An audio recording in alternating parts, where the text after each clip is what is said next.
Welcome to the second week of the Breeze TV Sports Desk. I'm Jordan Simmel. Well, here at Breeze TV, with the lack of live local sports this season, we're going to feature a lot of local stories of the great local athletes in our community. And this week's feature is about a JMU former athlete who only had one at-bat this past summer when he played in the RCBL. How'd it turn out? Well, he walked. Nothing really impacting his batting average. Not all that much, but one more thing. He's also in his 70s. Bob Wease has been involved in Shenandoah Valley baseball since he was a teenager. And over 60 years later, he's still here, and there's nowhere else he'd rather be. Driving down South Main Street and passing Wease Auto, one may just see another local car dealership. But if you're a Shenandoah Valley baseball fan, it's also home to one of the greatest museums of local baseball in the state. Its curator is Bob Wease, who played for the RCBL's Linville Patriots back in 1957 at just 13 years old.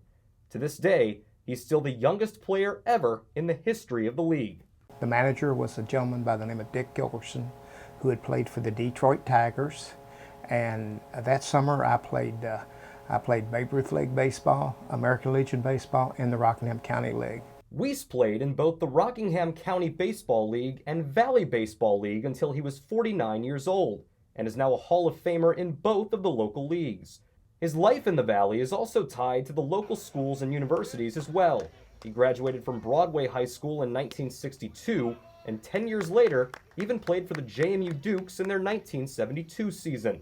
He's also got plenty of ties to the big leagues. Wease has spent decades in the game coaching several Major League Baseball players and coaches.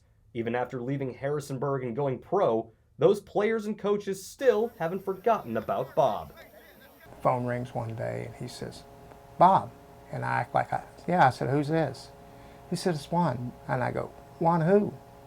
He says, and I know who it is. He says, "It's Pierre." And I said, "How do I know you?"